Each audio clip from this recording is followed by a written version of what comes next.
అయినటువంటి వాడు సత్యవంతుడు.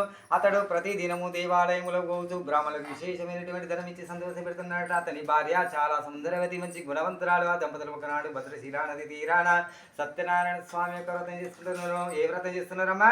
సత్యనారాయణ స్వామి యొక్క వ్రతం. ఆ వ్రతం చేయకుండా వైశ్యుడు అంటే కుమటని ఏం చేసిందంటే ఆనంద ధనముతో పడవని నింపుకొని ఆ రాజుగారు చేయించినటువంటి వ్రతం దగ్గరికి వచ్చి, ఓయి రాజా, ఓయి రాజా అని చేయించినటువంటి వ్రతం ఏమి, దీని యొక్క విధి విధానం ఏమి అని అడిగినాట. ఓయి వైశ్యుడా, ఓ కుమటైనే, నేను పుత్ర సంతానం కోసానికి సత్యనారాయణ స్వామి యొక్క వ్రతం చేసుకుంటున్నాను అని చెప్పగా, నాకు కూడా సంతానం లేదు, నేను కూడా సత్యనారాయణ స్వామి యొక్క వ్రతం చేసి ఆ సంతానం పెడితే తెలుసుకొని ఆ రాజు దగ్గర విధి విధానం కూడా తెలుసుకొని తన ఇంటికి బయలుదేరి వెళ్ళినాడు. ఆ వైశ్యుడు మార్గమధ్యంలో మర్చిపోతాడు కాచుకొని భగవంతుడి ఇంటికి వెనక తర్వాత ఆదికి చేయించిండు. తన వైశ్యుని యొక్క భార్య పేరు లీలావతి. ఆ లీలావతి వినుచుండగా ఏమని ప్రతిజ్ఞ చేస్తుందంటే, ఓ దేవాది దేవ, అఖిలాండ కోటి బ్రహ్మాండ నాయక రమా సహిత సత్యనారాయణ స్వామి, ఒకవేళ నాకు సంతానం కలిగినట్టయితే తప్పకుండా నీ యొక్క వ్రతం చేస్తానని మనసు సంకల్పం చేసుకొని ప్రతిజ్ఞ చేసిండు. ఆ రోజునాడు లీలావతి ధర్మపారంగా భర్తతో సుఖించి 15వ మాసంలో కుమార్తెను కన్నది.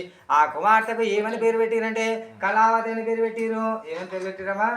కళావతి అని పేరు పెట్టిరు. ఆ కళావతి ఏ విధంగా ఉన్నదంటే శుక్లపక్ష చంద్రబింబం అనేది చాలా సౌందర్యంగా ఉన్నది ఆ అమ్మాయి. అప్పుడు లీలావతి తన భర్త దగ్గరికి పోయి, నాదా ఇప్పుడంటే ఏమండి అంటారు, ఇప్పుడంటే ఏమండి ఏయ్, లేకపోతే పేరు పిలుస్తారు, ఏ రాజేందర్ అని పిలుస్తారు. కానీ పూర్వకాలంలో ఏమనంటే స్వామి అని పిలిచేటువంటి వారు, నాదా అని పిలిచేటువంటి వారు.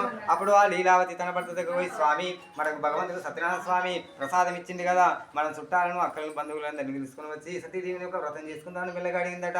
అప్పుడు ఆ వయసులో ఏమనంటే, ఇప్పుడే అప్పుల పాలై ఉన్నాము, కొన్ని రోజుల తర్వాత మనం సత్యనారాయణ స్వామి యొక్క వ్రతం చేసుకుందామని మెల్లగా ఊరించి తన వ్యాపారానికి బయలుదేరి వెళ్ళినాడు. కొన్ని సంవత్సరాలు గడిచిన పిమ్మట అమ్మాయికి వివాహం చేయాలని నిశ్చయించుకొని ఒక దూతను పిలిచి, నువ్వు అమ్మాయికి ఈడు జోడు అందగాడు, ఒక ఈడైనటువంటి ఒక జోడైనటువంటి ఒక వైశ్యకుమారిని తీసుకురమని ఆ వ్యక్తిని తెలియదు. ఆ దూత వెళ్ళి కాంచనగరమై ఆ కళావతికి ఈడు జోడు అందగాడు బుద్ధివంతుడు గుణవంతుడైనటువంటి ఒక వైశ్యకుమారిని తీసుకుని వచ్చి అంగరంగ వైభవంగా వైశ్యుడు ఆ కళావతికి అంగరంగ వైభవంగా వివాహం జరిపించినాడు. ఇంకేముంది, ఆ సందర్భంలో ఆ ఆనందంలో భగవంతుని మర్చిపోయిన వైశ్యుడు